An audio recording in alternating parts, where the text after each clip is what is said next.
We all search for that spark which fuels our desire to fully engage in our lives. We look for the courage to experience moments where we can come alive instead of watching life pass us by. You're listening to the Front Row Factor, leaving fear and insecurity behind by exploring stories of top performers that are living life in the front row. Get ready to stand up, step up, and live it up with your host, John Brenneman. What's up, Front Row? John Brenneman here. Welcome back to the Front Row Factor. I am so grateful that you have chosen to spend your time with us today because I'm talking with Charlie the Spaniard Brenneman. You're going to love this guy. But before we get to his introduction, I want to thank you, the sponsor of this show. How are you sponsoring the show? Well, for all of you who have gone to iTunes and left a rating and a review, I want to thank you. And if you haven't yet, I want to invite you to do so because when you do that, it helps our show to rank in the What's Hot category, which means more people find us.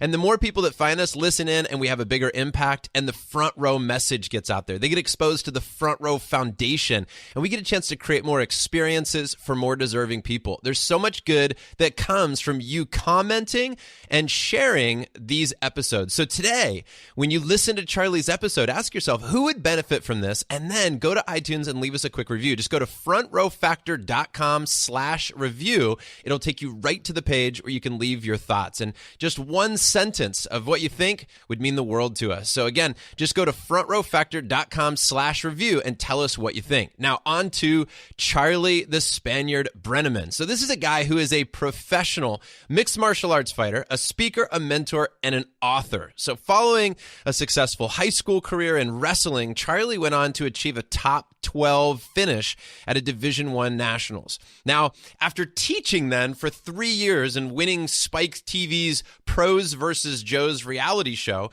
Charlie decided to leave his job, pursue a master's degree, and begin a professional fighting career. What? And in that moment, the Spaniard was born. So in 2011, this is a guy who was ranked number 7 in the world as a fighter. And in 2015, he published an autobiography called Driven, My Unlikely Journey from the Classroom to Cage. Now, Charlie lives in PA with his wife and his daughter. He is a first-class guy. We have an awesome chat. In this show, I ask him all sorts of great questions, like how he made the leap from teacher to fighter and what fighting has taught him about dealing with transitions in life. What actions is he most proud of? What are his keys to learning? What does inspiration, performance, and being free mean to him? These are principles and values I know he lives by. And what was it like when he was knocked out in front of millions of people? And how did he deal with the loss there and the criticism that followed? He really gets open and honest with us about that experience. Charlie talks about his philosophy on goal setting, why he pursues the feeling that his heart is about to explode, which is just one of my favorite pieces of this. What's the most important questions you should be asking yourself, and the wisdom shared by his father that's most deeply influenced his life. So let's get into the show. Here is my interview with Charlie the Spaniard Brenneman. All right, Front Row, I'm here with Charlie the Spaniard Brenneman. What's up, dude? I'm doing real well. I'm happy to be here, John. Hey, thanks for taking some time. I'm grateful that we got connected. I think it was our mutual friend Larry from the Good Dad Project that put us together. Yeah, Larry has been the seed of many relationships of mine. He's a great guy. He's a good dude. Yeah, I enjoy seeing him interact with his kids. He's always posting about what he's doing with his children, and he inspires me as a father for sure, and in many other ways. But what he's doing with the Good Dad Project is really, really positive. It is, and it's such a uniter in all of us. It's like, yes, I want to talk about being a dad. I want on that show. You really nailed it. I liked your interview, man. I listened, and it was really great. Well, I appreciate it. So, Charlie, tell us what's good in your world right now, man. What are you excited about? Give us the highlight reel. This is a brag session, dude, so you can just tell us all the good things. I'm not real good at bragging, but I'll do my best. So this, for me, it's an exciting time. I'm transitioning. I'm not completely retired from professional fighting, but I'm kind of reorganizing my focus. So for me, it's this whole new world of speaking and writing and podcasting and just getting my voice out there. So I'm attacking this phase of my life just like I attack professional fighting. You know, the first day I went into the gym, I didn't know how to throw a kick. The first year, I didn't know how to throw a kick. So it's been a lot of that this past year. And I'm coming up on just over a year of really diving in and figuring out my message and my voice. What's been for you, Charlie, in this process? What's been a pleasant surprise, and what's been the biggest challenge? Nothing against the mixed martial arts community or fans, but they sometimes aren't the nicest people in the world. So to meet people like yourself, to meet people like Larry and Hal Elrod, all of these nice people, it's just like, whoa, where have you all been for the last 10 years? Because the sport can be brutal. Yeah. So fun to meet cool people in a different industry. What do you think what feels like it's been the biggest challenge for you in transitioning? I'm starting at ground zero. I essentially started with zero connections in the speaking world and forming those relationships off of current relationships that I have. So I have a big figurative Rolodex with a lot of different people I know. So it's meeting people in the speaking industry and then kind of leveraging the relationships that I already have to kind of have them mesh together and create new opportunities. Yeah. So Charlie, I want to take people who are listening and getting introduced to you for the first time. I want to take them back to 2007. And this is a time when you're transitioning from a full-time Spanish teacher into being a full-time fighter. Dude, how does that even happen? Can you tell us the story? It's such a bizarre story that they make movies out of it. And unfortunately, I'm not the actor. Kevin James is the actor. Oh, this is cool. Basically, what happened is I had been a competitor my entire life. I'm a wrestler since I was 8 years old, and it's everything that I did in my life. And then when I got to college and I finished college wrestling, I lost my last match at NCAAs, and it was like, I'm done. I'm drinking soda. I'm eating Pepsi. I'm getting fat. I never want to train hard again. But then the problem is after about, 6 months of that, I thought, who am I? This isn't me. This guy that I see, this guy that I'm living, that's not me. So then at that point, I thought, what can I do? Like, what am I good at? What skills do I have? And that's an important part of this. I didn't just say I'm going to play in the NBA. I looked at what I had, and I was a good wrestler. And then, at that point, that's when I decided, I think I'm going to pursue this. Oh, that's really awesome. So talk to us about the transformation that occurs, and the word that kept coming up for me was transitions. Even in the sport of mixed martial arts, transitioning is probably, and I'm not a fighter, I don't know much about that, but I'm guessing transitioning is key, right? Absolutely. Learning how to transition is probably a key element of that. Can you talk to us a little bit about the transformation that you undergo, that's transition, and what you learned through that process about yourself or the world? So there are literal transitions and then there's figurative transitions. So when I was a junior high Spanish teacher, I was done. I was done competing. I was done wrestling. I wanted to be normal. I craved normalcy.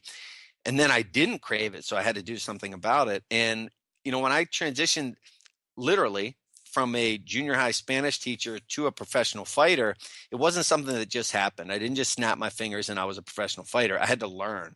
So it was hitting the pavement, man. That first transition period was hitting the pavement. It was going to my local gym. It was at least getting some sort of a basis around me, a set of skills.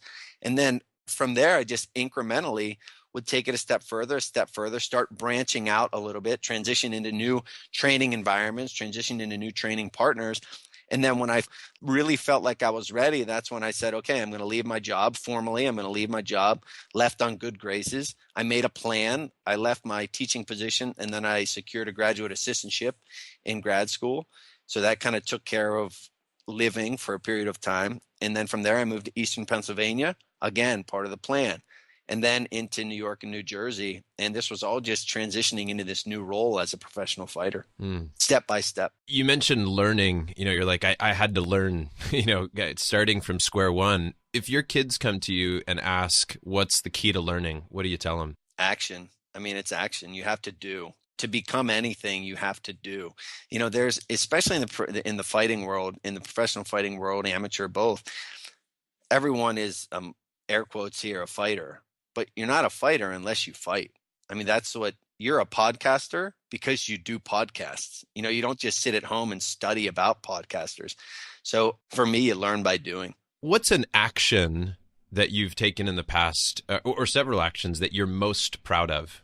To be honest, probably the thing top two I'm most proud of in my life is writing a book. And I remember sitting in my kitchen right here. I mean, certainly not more than 2 years ago, maybe a year and a half ago, talking to a friend of mine, Coit Cooper, who had just wrote a book. And I mean, it seemed like the most outlandish, craziest thing in the world. And I was like sweating at my kitchen table. And then it was like, no, you just do one action and then another action and then another action. And then you have this whole mountain of actions right in front of you. So, dude, I want to talk about this book project because selfishly, I'm in the midst of it right now, and I'm fighting my way through it every day. I'm literally reaching out for inspiration, for direction, for connection on this topic. Dude, tell us a little bit about the book writing process. What was that like when you showed up and you sat at your computer? Were there days where you stared at the screen blankly? So what happened is, on April 26, 2014, so we're coming up on 2 years, I was knocked out. I fought in the UFC against a guy named Danny Castillo. I don't want to say I should have won the fight, but I should have won the fight, whatever. Bad calculation on my part. He connected right on my jaw, out cold. So that really shook me as a person. It shook my core, my foundation, not only just my health, but the progression of my career, and then what am I going to do after my career? And then all of this social media abuse that I took at an all-time high was like beyond anything I'd ever imagined. So I was just in a hole. Physically, I felt like, it didn't feel really well. And I was at home laying on my couch here, and I couldn't take care of my daughter. Like, I couldn't babysit her. So my in-laws had to come pick her up. And it was just like, in my head, I'm saying, what are you doing, Charlie? Where are you going? And then it like kind of clicked, and I thought, you know what? Ever since I left my home, I'm from a small town in Pennsylvania. Ever since I left, I would get so many questions. My parents would get so many questions. What the heck is your son thinking? What is he doing? Dumbest thing ever. So it was kind of at that transition, that low point, that I thought, I'm just going to write it down and answer all these questions. And literally, your question, how do you learn something? I just sat down at my table and started writing. And I guess I'll progress a little further, and I think this will help you out with your situation. I just started writing. I didn't sit down thinking, okay, I got to organize this chronologically. I just wrote. And at the end of that, at that point, I probably had 25,000 words that were probably 10 to 15 different stories that weren't connected. That was round one. And then from there, you just piece them together, round 2, 3, 4, 5, 10, 20, and then finally you have a book. Yeah, you just work at it. How long did it take you to put the book together in total? Start to finish, I believe it was about 1 year and 8 months. But here's the thing. Honestly, I could have knocked it out in a year, but I got scared. As I was writing it, I thought, what if nobody likes it? What if I embarrass myself? What if I get sued for some crazy thing I don't even know about? Like, what? It's not like there's a book. I mean, actually, this might be a good idea. It's not like there's a book that says, do this, don't do that, you're safe. It's like it's kind of the Wild West, and you learn as you go. Yeah. And so critical to be reminded of these principles that you talk about. I get so connected to the idea of you getting knocked out and how that metaphor, people feel that, they understand that. This idea of getting criticism, dealing with criticism. Can you talk a little bit about that also? And backstepping here a little bit to go back to the part where you talked about when you got knocked out, you said there was this attack on social media. Yeah. What was that like? How did you make it through that? What did you end up saying to yourself as an affirmation to deal with that criticism? This is one of my favorite things to talk about. And I know that you have a theme of young people. You interact a lot with, college kids and kind of growing. And I do a lot with high schools. This is one of my favorite things to talk about because people look at me, they look at Ronda Rousey, they look at Tiger Woods, they look at Peyton Manning, and they just think they're just these pieces of iron, and everything falls in line for them. And the truth is, when you're out there, and I've only had a taste of the fame that those people have, but I mean, it's the amount of just criticism and hatred that you receive from other people's in non-contentness with their self, it's projected on you. And whenever that happened, like I said, I got home and I was concussed, and the headache, I got knocked out on a Saturday. The headache really, really set in on Monday and Tuesday. And I was laying on my couch. My in-laws came over, and I would like lay there with my eyes half shut, like in and out of this just pounding headache that was just bam. And I would scroll through Twitter. I mean, it was, I use this metaphor. I love dogs. I love puppies. There's nothing cuter than a golden retriever puppy, right? Yeah, that's right. It was like I took all of the cutest golden retriever puppies, put them in a bag, and just punted them. That's how much people hated Oh me. my God. I mean, I would get these, Twitter's 140 characters. I had one guy write me like 140 characters. So over 1,000 characters, telling me that I was pathetic. I was a loser. My wife should leave me. My kids should be embarrassed of me. I mean, this is like, I just got knocked out. Like no. It was me that got knocked out, not the other guy, me. But no, man, it was just terrible. And then all the comments on all the forums, it's like, you're pathetic, you're terrible. And what happened, to kind of answer your question, what did I say or how did I overcome it? And this is why I like sharing this story with young people, especially because it got to a point, it was so bad. I had no other option but to clear it and move forward. It was so bad and so heavy on my soul that it was like my skin just turned to leather like that. Because in my eyes, there was what else could I have done? I couldn't cry anymore. I couldn't feel any worse. I couldn't be any possibly like the bottom of the bottle or the bottom of the barrel. Like I couldn't have been any lower. So there was only one choice, just to slough it off. And that on this couch, I remember thinking, I'm over it. Never again am I going to let social media bother me, because I've hit the bottom of the barrel. It's time to move forward. I would ask those listening today to ask themselves the question, what is it that I need to say never again to? Yep. There's something in everybody's life right now that the phrase never again should be applied, and there should be a stand taken today. And I think that's very powerful, man. That's really powerful. Talk to us a little bit about your mission now, Charlie, with speaking.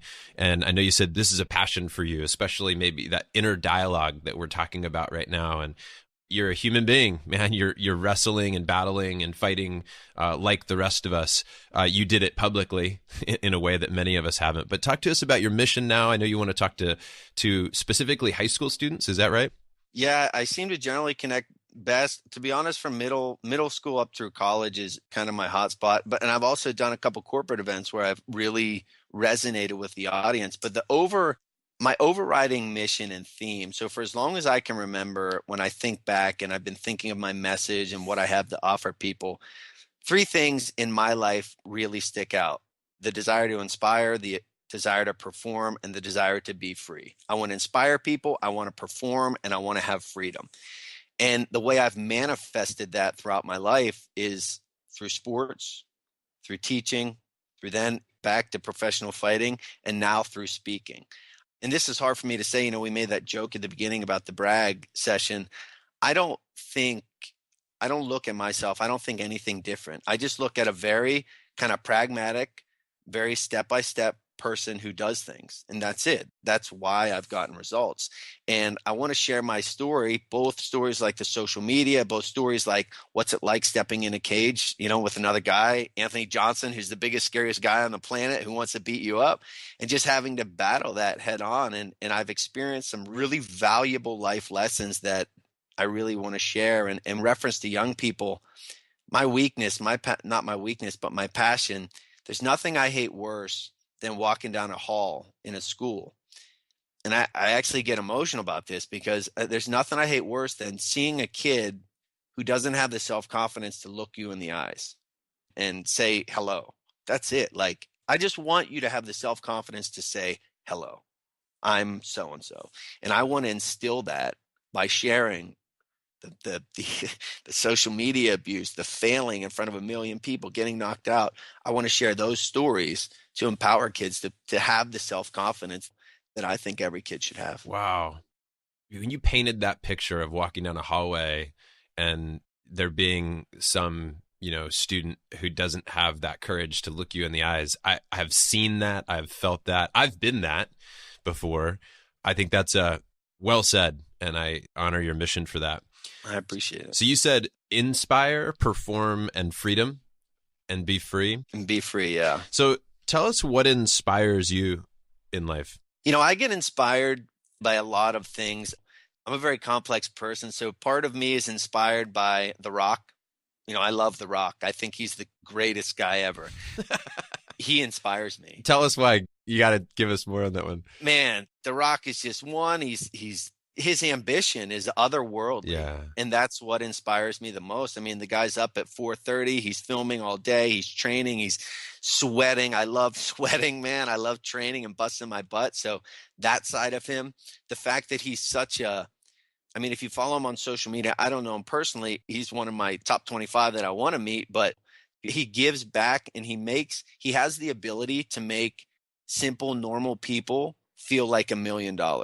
And again, I only know him through social media, but I see him doing that to random young kids on the street or random security guards. He has the ability to make people feel special, and he makes them feel special. And that inspires me, and that's what I want to do. Maybe I'll never be The Rock, but in my community, heck, maybe I can become The Rock, Yeah, that's great. When you get to the end of each day, Charlie, how do you know that you've performed at your best? How do you evaluate your own performance? A key component in my life, so I've kind of broken it down into 3, and this isn't formal, and I've thought of this, and I'm saying it for the first time, but family for me is huge. So if I look back on my day and I spent significant time with my family, I've talked to my mom, I've been with my wife, my daughter, that's huge. Family. Fitness is another one. And not just regular fitness. When I train, and I work with some young people in my community, some young kids training them. When I train, it's very interval based, high intensity. I like to feel like my heart is going to burst. That makes me feel good, right? That's what I love. And then lastly, and this is kind of more along the lines of the performing, did I grow? Did I do something to grow? Did I either read? Did I speak? Did I put myself on a stage where I'm nervous? A lot of the things I do, right, the millisecond before it starts, I think, what the heck am I doing? And then it's like, boom, showtime, go time, go. I love that. I love that feeling. That is great, dude. I like the feeling that my heart is about to explode. It's kind of weird, I guess, but dude, we're going to talk about that at the dinner table tonight. I know. That's going to be my new question. What makes you feel like your heart's going to explode? That's my new question, man. You just gave me that's going to be a pillar right now. Good. What does freedom look like to you? How do you know when you're free? So I'm very fortunate. I've never been in a situation, whether it's professional, whether it's personal, where I felt trapped. I went through a phase in my life. I write about it in my book, but when I decided I wanted to pursue the UFC, it had to be all in. It was all in. And my relationship suffered, thankfully. My wife, my then girlfriend, didn't kick me to the curb. She brought me back. But at that point, it needed to be kind of all in. And I actually just lost my train of thought. Yeah, that's okay. It was, what does freedom look like to you? And how do you know when you experience real freedom? So freedom for me, and this is a very figurative thing, but when my mind and body doesn't feel like something is coming in around me. So professionally, that means that I can wake up when I want, which is early. I don't sleep in. It's when I wake up and I can work on the things within, there are limitations and ramifications, but to be able to have the ability to create, the ability to work on things that I and my team think is valuable and important, and to have someone in my life, my wife, who supports that. And I want to stress, I've been in relationships before where there was never any tension. It was just like perfect sunshine and bliss. But I love that my wife, I'm not sure I could have a more supportive wife, but at the same time, she does not hesitate to tell me when she thinks I'm wrong or when I should do something different. Have our wives been talking? I don't know, but that's what I love most. And it's like one of those things that, man, when I get mad, I get furious. But then like when I'm happy, I'm like, this is the best thing I've ever experienced in my life. Yeah.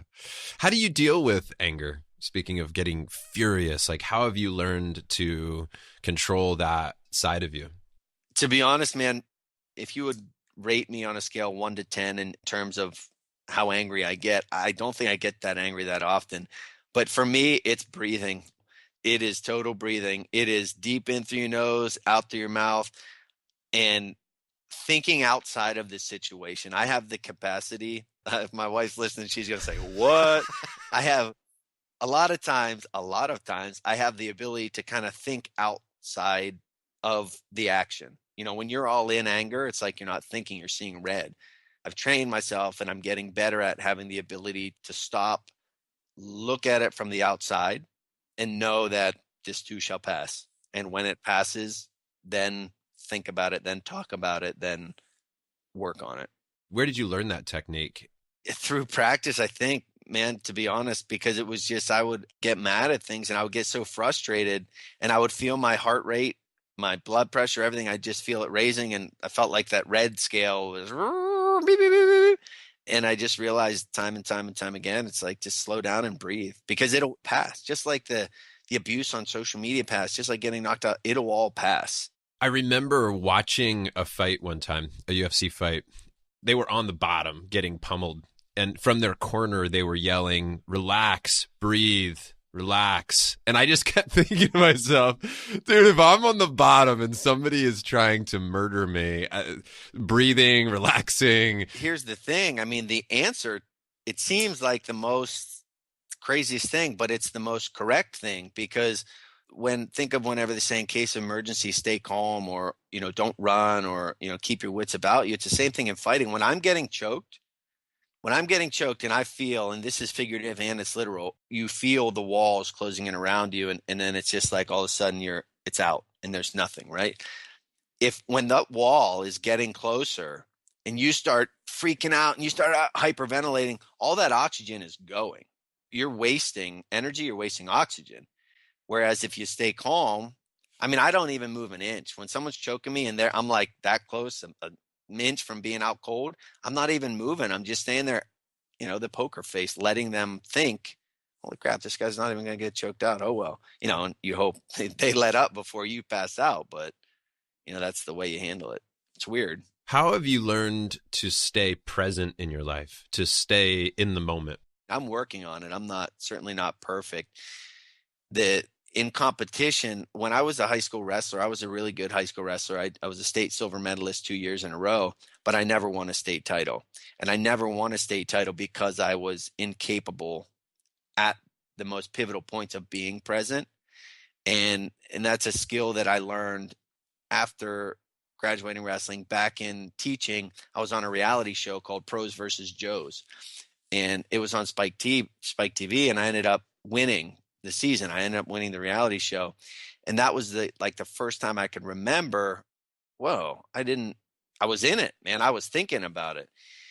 And then from there, just to practice repetition. And for me, what really helps, and for anyone who performs in anything, it's focusing on the mechanics of what you're doing.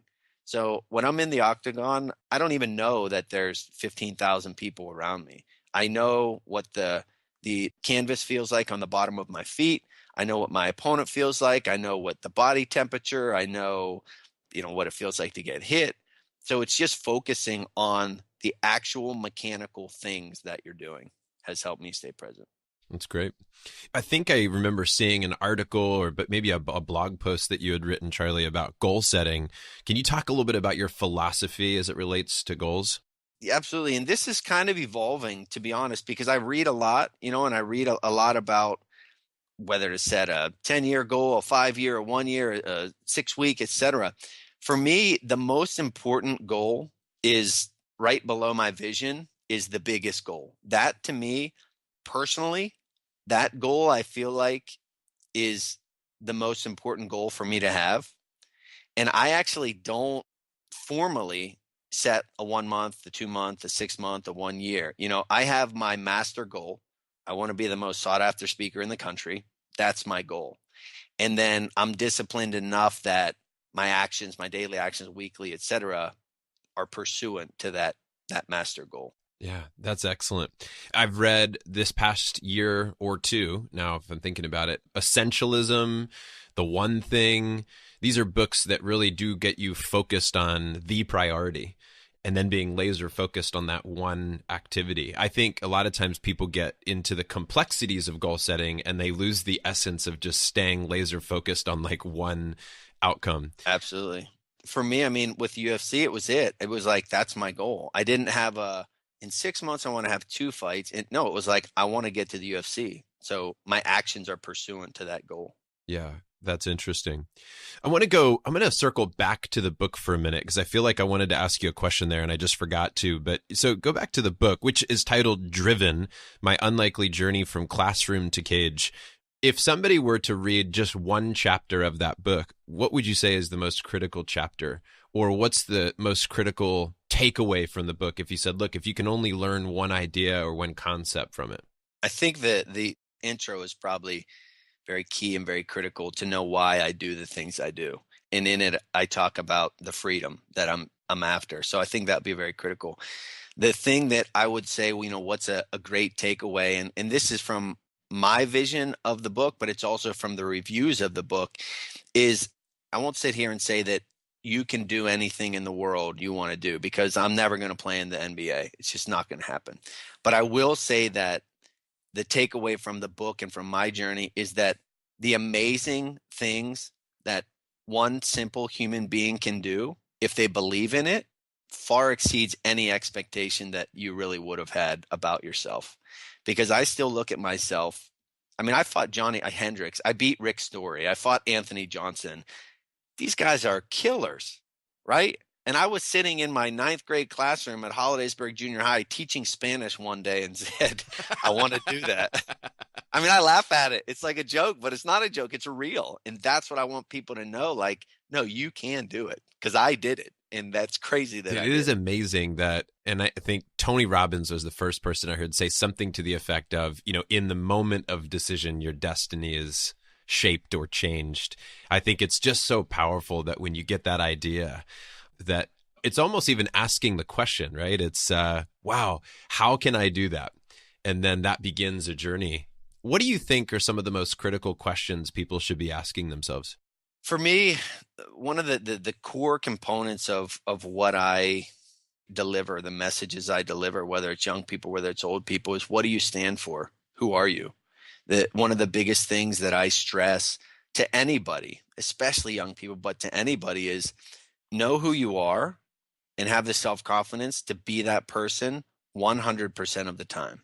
That I have found to me has been the most, I don't want to say beneficial, but the most rewarding part of my life, because and I faltered and I'm certainly not perfect. And I've had periods where, I'm not the best person ever, but I know who I am and I'm that person regardless. So I would say, ask yourself, who am I? What do I stand for? And identify. What is that answer for you? Who are you really? I'm a man of integrity. I'm a man of family. I'm a man of ambition, being driven and inspiring other people. Those, in a nutshell, that's who I am. That's cool, man. I feel that from you. Yeah, I really do. That means I'm doing my job by being me, How do you celebrate life? As I said before, I alluded to, I'm a really complex person. So The Rock inspires me, right? So does my simple house here in Middletown, PA. It's like the woodwork in my living room from 1920 inspires me. It's just simplicity. My grandparents who grew up on a farm in the middle of Pennsylvania, that inspires me. So the way I celebrate life, I like to have fun. I don't drink a lot. I don't go out a lot. But to me, just sitting, here's what my favorite thing to do. I'm a very active person. I love training. I love feeling like my heart's going to explode. But after that work is done, there's nothing I love more than watching a movie. Sitting on my couch and watching a movie. That's like my earning it, right? Earning relaxation is the way I celebrate. Oh, see, I didn't know we had that in common, man. I enjoy that so much. I love a week of good work. And then if it's a Friday or Saturday night, I look at my wife and say, can we crack open a bottle of wine and just watch a movie? And her face lights up. We really enjoy a good film. And that's fun, man. That's really good. I want to go back to something else we have in common. So at the very beginning of the interview, we talked about you taking this leap in 2007. It was in 2008 that I quit my corporate job. It was literally like in promotions, and I said, I'm going to go be a speaker and a coach and run this charity full time. And I just up and quit, and just, that was it. Just jumped totally all in. Yep.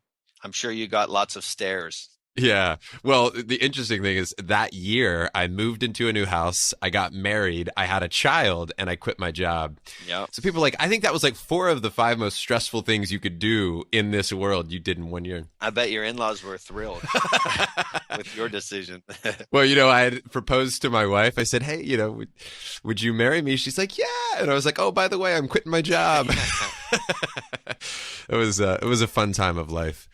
Let's talk about parenting for a quick second. What do you believe, Charlie, are either one or a couple of experiences that every child should have in life? Well, first of all, I'm probably going to cry, so I apologize for that.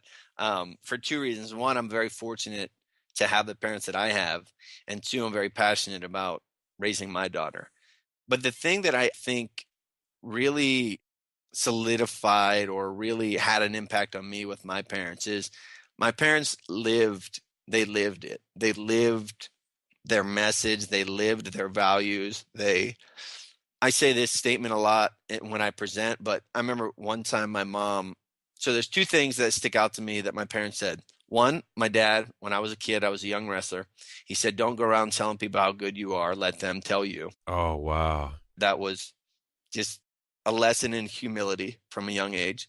And then my mom, probably middle getting into high school, my mom's said, we're very middle class, but my parents we always had everything. We always had everything: skis, computers, cell phones, you name it. My mom one day, just to let me know, she said, I shop at Kmart so you can shop at the Gap. And I think that's just like such a when I have my daughter, I have a daughter, she's 2. It's like total everyday reinforcement of this. Life's no longer about me. Life's about her. And I think that to live that, it's like my parents lived it, and now I live it because I saw them do it. It's just, hopefully, God willing, it'll just be passed down the line. What's amazing is, so in the moment, did you know that when your dad said, don't go around telling everybody how great you are, let them tell you? Did that hit you in that moment, or was it, how many years later did that wisdom hit you as like, wow? No, man, at that time I was probably 8 or 9. I just want to wrestle. I just want to get my singlet up and go, okay, Dad, okay, whatever. Yeah. It would be replicated over and over, and after years and years. And then when I got to be 9, 10, and it's funny, back then my wife busts on me all the time, but I don't know what it's like where you grew up, but where I grew up, at least in the Brenneman household, when I won a trophy, I brought it to school. Every Saturday I would wrestle and I'd win a trophy, so I'd bring it to school, kind of like for show and tell.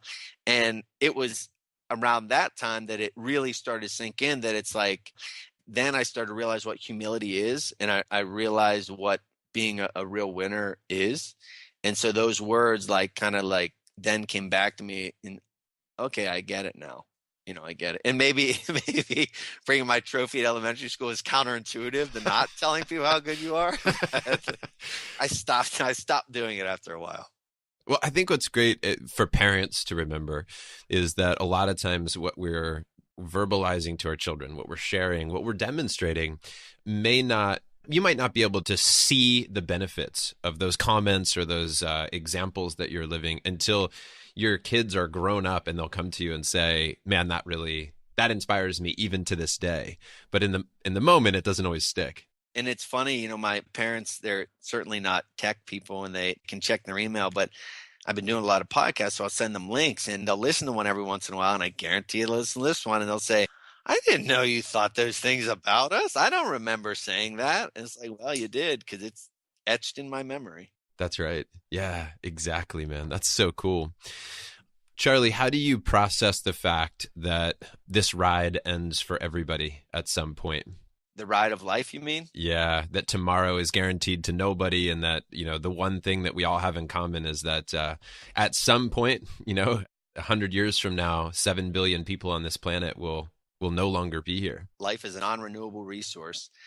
I think I probably said it best on Larry's show, The Good Dad Project, but I handle that fact, and my wife is actually very uncomfortable with that, with death, and doesn't like to talk about it. But I really and truly feel, one, I don't think about it because I'm too busy living. And I think that I don't live in a reckless way. I'm not going to drive my car off a cliff, but I do live in such a way that when it happens, there's no stone left unturned. And I live with that on a daily basis. I try to incorporate my family, my fitness, and my growth on a daily basis. So there's no looking behind me and saying, oh man, I wish. It's living life in the forefront. Yeah. Life in the front row, man. Yeah, you're saying it. That's the essence of it for sure. Couple of questions for you, Charlie, that I'd love to challenge you to answer in either one word or one sentence only. This will be good because we were talking about movies and I wanted to dig into this a little more. What's a movie, maybe a documentary or any movie that you think should be mandatory for everyone to see? Fed Up really blew my mind. Yeah. So that's not on this whole competition, et cetera, but Fed Up, I was like, whoa. So definitely Fed Up. That's a good one. By the way, do you know the film Searching for Sugar Man? No. So I just talked about this in one of my 4-minute in the front row weekly videos. This story is fascinating, man. And I don't want to spoil it for you because if you do like film, in fact, I won't. I will tell everybody listening, including you, buddy, that you got to go check out Searching for Sugar Man. Epic film. All right, next question. One word or one answer or one sentence. Do you have a personal mantra or a favorite quote? So it's by Seneca. There are more things that frighten us than injure us, and we fear more in imagination than in reality. It's along the lines of we have a lot of clutter that prevents us from doing things, and most of it is in our imagination rather than in reality. Absolutely. Yeah. I remember a buddy of mine years ago, and I'm sure he's repeating this from hundreds of years ago, but it's worry is like a rocking chair. It gives you something to do, but never gets you anywhere. And I always thought that was great. In the end, when it is all over, what do you most want to be remembered for? I want to be remembered for living every ounce of my life, living every ounce of my being in the front row. Yeah, there you go. You got it in there, man. Great job, buddy. That's it. Now we'll air your episode. Up until now, It was questionable. All right, fun question here. What live event, concert, sporting event, anything, would you most want to see front row if we could get you tickets? Wow, that is a good one. I got to say, at front row / back row, backstage, I'm not a crazy music fan, but I went to a Dierks Bentley concert, and my wife loves Dierks Bentley, and I was so inspired by that guy. I wanted to be Dierks Bentley, so I would say, have me hang out. Do you have access to Dierks Bentley? I would say having access to be around Dierks Bentley. Yeah, that's awesome. What's one thing that you'd encourage or invite our front row community to do in the next 24 hours to step up and live a front row life?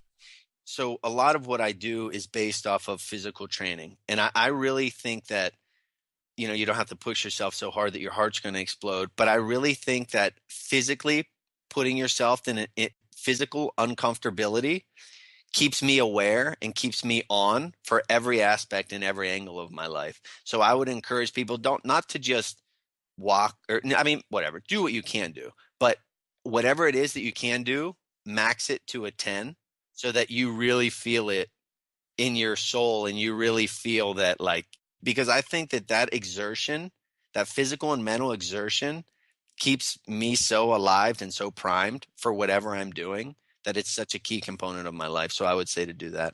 Smart. Really great.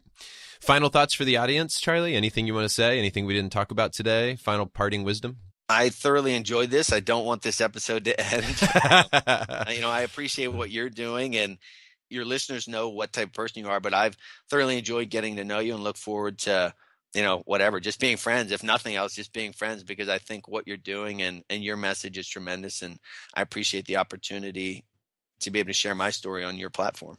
Oh, man. Charlie, this has been great. This is a really phenomenal interview. Lots of wisdom. I've taken tons of notes here. If you're watching this on YouTube, you saw it.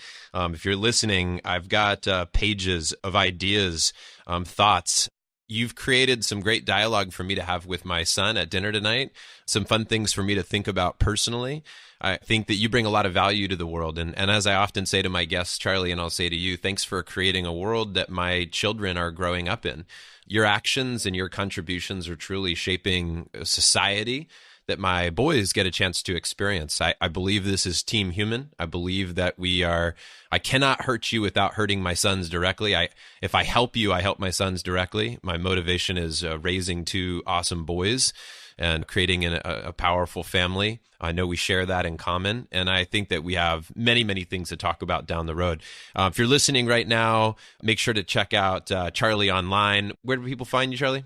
My website is charlie-brenneman.com. If you have any trouble, just type in Spaniard UFC. And the one thing I was going to say, I wrote a book and I produce a lot of content. I blog on a weekly basis. And if you do appreciate my insight and my thoughts, I feel like these blogs are so great, and I want to share them with as many people as possible. So I would, encourage checking out my website, my blogs, because I put a lot of content out there free of charge. So I appreciate any and all viewership, readership of it.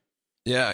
I want to make that comment to the community to say, this is a good moment to take a step back, look at how you interact with the world, and then ask yourself, how much do you like, comment, and share valuable content? And I'm not just talking just on Facebook, but I'm talking in many other areas. For example, if you read a book, do you go write that review or email the author and let them know? I can't tell you how many times that it'll come up, what we talked about earlier, Charlie, of negative comments or criticism, and not constructive, not the ones that help us grow, but like the attacks. Yeah, just being mean, that does affect people, and you should, minimize or eliminate that from your life if you're listening. And we've all probably said or done mean things, but we should try to be careful of that. But what we should do is we should try to share content with others who would benefit. Our friend Larry, we talked about it being in the show, is great at asking who would love to meet Charlie and then creating an introduction. Or if you listen to an episode like this one, you go, who would benefit from Charlie's wisdom? Who would enjoy this? And then share the show. Pick up a copy of his book. And then, I tend to, when I buy a copy, I buy two. And then I say, I'm going to get one, but I'm going to always share one. Policy we have with our son when we go to the arcade, or game room or whatever, and he's got this stack of coins. I tell my son that for every game he plays, he has to give one away. Yeah, that's awesome. So he walks around, looks for kids, and he's like, hey, here's some coins. And the whole time. So the idea is, it's almost, instead of a buy one, get one mentality, which is, is a what's my bonus that I get? It's like, how can we create bonuses for people in our lives? How can we give one constantly? So share this episode, pick up a copy of Charlie's book, and let him know your thoughts. That's it for today. Thanks, Charlie. And we'll talk to you, man. See you guys. Thank you.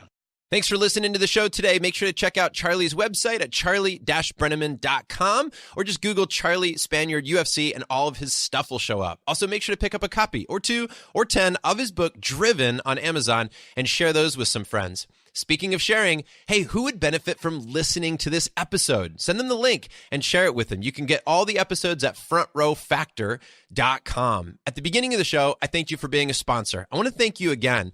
Now, how you're a sponsor is by going to iTunes and leaving us a rating and review. Why is that important? Well, when you leave us a rating and review, it helps us to rank higher in the iTunes, algorithms. We show up in the what's hot category, and that means more people find us. And the more people find us means the more people get exposed to the Front Row philosophies and our great guests, and then we get a chance to share the message with the masses. Now, what's maybe the coolest thing is that more people get exposed to Front Row Foundation. Now, if you're listening and you don't know what that is, Front Row Foundation is a charity that I helped start in 2005 that helps children and adults who have a life-threatening illness to see the live event of their dreams by having a front row experience. And the whole day, it's limousines and it's dinners and it's family and friends, it's photographs and videos to document their day. And what's cool is that it goes beyond just a day, and it really becomes a philosophy for life. So our philosophy is, hey, don't be a spectator of life in the back, but a participant up front. And no matter how many days you have on this earth, you got to make the most of those days. You've got to live it in the front row. So by you writing a review on iTunes, is something as simple as that, it allows us to rank higher, get exposed to more people, and share the charity and do some more good work together. I also want to add a little kicker here to say, for those people who are leaving these ratings and reviews, and right now we have 132 5-star reviews. Thank you to everybody who's done that. Our goal is to get to 200 by the end of this month. And so I'm putting out a little contest that I'm going to start giving away 15-minute coaching calls with me, one-to-one, to talk about your biggest dream or goal this year. If you just go right at iTunes rating and review, take a screenshot of it, and email me at john@frontrowglobal.com. That's JON at frontrowglobal.com. Send me a screenshot, and we will set up a free 15-minute coaching call. We'll talk about your biggest dream or goal this year. Finally, Charlie's encore episode. That is the follow-up show. It is a 10-minute encore with questions from you, the community, directly to our guests. And so that show is going to air in just a couple of days after listening to this. You can check that out. And also, we want you to be able to ask questions to future guests. So go to frontrowfriends.com, and that will take you directly to our Facebook group where you can post some questions there for our future guests. So that's it for today. Thanks for listening. Can't wait to have you back on the next show, and keep us informed as to how we can keep making this better and better for you. That's why we're doing this, for you. We want to make your life the best that it could possibly be. Thanks again for being here. Talk to you next time. That's all for this episode of The Front Row Factor. To discover more simple and effective ways to lead a fearless front row life, visit frontrowfactor.com and subscribe to John's 4 Minutes in the Front Row, where he shares quick stories from real-life experiences. Thanks again for joining us today. We hope our show inspires you to live big, give big, and experience life to the fullest. See you next week on The Front Row Factor.